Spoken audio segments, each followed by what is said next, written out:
हरे कृष्णा। आज सफला एकादशी है, तो आप सभी को सफला एकादशी की हार्दिक शुभकामनाएं।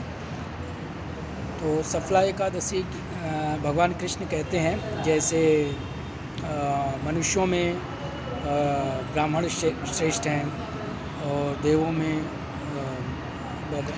विष्णु श्रेष्ठ हैं, उसी तरह एकादशी में ये सफला एकादशी श्रेष्ठ है। अर्जुन को बताते हुए कृष्ण भगवान कहते हैं, और भगवान कृष्ण कहते हैं, मैं आपको एक कथा सुनाता हूँ। तो एक हिरोशिमा नाम का राज्य था। वहाँ के राजा थे बहुलदा,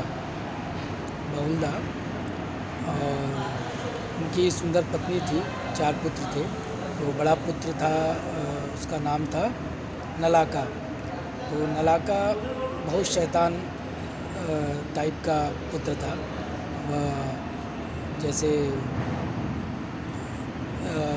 देवताओं हो गया, ब्राह्मणों हो गया के साथ बुरा बर्ताव करता था, लोगों के साथ बुरा बर्ताव करता था, गाली गलौज ये सब कहता था। तो हमेशा इसकी शिकायतें आती थी राजा के पास। तो राजा ने उसे देश निकाला कर दिया, राज्य निकाला। तो वह जाके वन में रहने लगा। वन में जैसे कुछ वन की जो भी फल वगैरह थे, पीनट वगैरह, और जैसे ये क्या कहते हैं उसको, आजकल मशरूम कहते हैं, गुरमुत्ता, ये इस टाइप के सभी चीज़ें वो खाने लगा, अपना जीवन जगने लगा। बीच बीच में वो रात में राज्य में घुस आता था और राज्य के नागरिकों के घर से अन्न वगैरह सब चोरी करके लेकर चला जाता था। नागरिक भी परेशान थे, कहते कि ये भी राजा का पुत्र है, बोल नहीं सकते। तो इस प्रकार वो अपना जीवन जगने लगा। तो वन में एक बनियान ट्री, पीपल का बड़ा वृक्ष था, बरगद का, और वृक्ष इतना विशाल था, मतलब उसकी टहनियाँ नीचे तक ज़मीन में आई थी, और वहाँ से भी नए नए वृक्ष टाइप के हो गए थे। तो वो वहीं पे रहता था, नलाका। तो एक दिन ऐसा हुआ कि वृक्ष का एक पार्ट उसके ऊपर गिर गया, दबा हुआ था वो।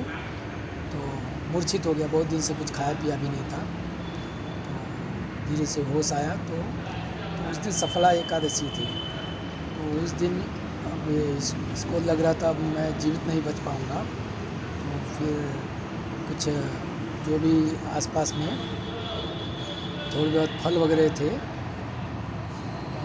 उन्हें भगवान विष्णु को अर्पित करके भोग लगाया। तो धीरे धीरे तो उसके बाद भगवान ने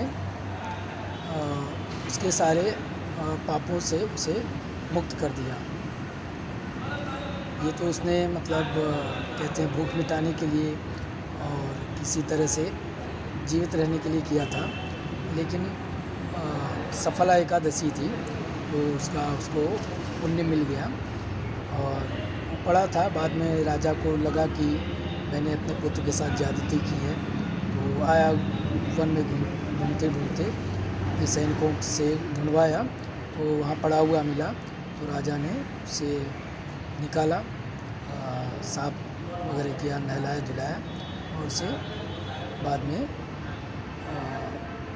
राज्य का मतलब राजा बनाया। बाद में सुंदर पत्नी से मिली और सुंदर पुत्र मिले उसको। तो ये है सफला एकादशी की महानता। मतलब जो बिना एकादशी समझे भी अगर इस व्रत का पालन करता है तो उसे अच्छे फल प्राप्त होते हैं। हरे कृष्ण।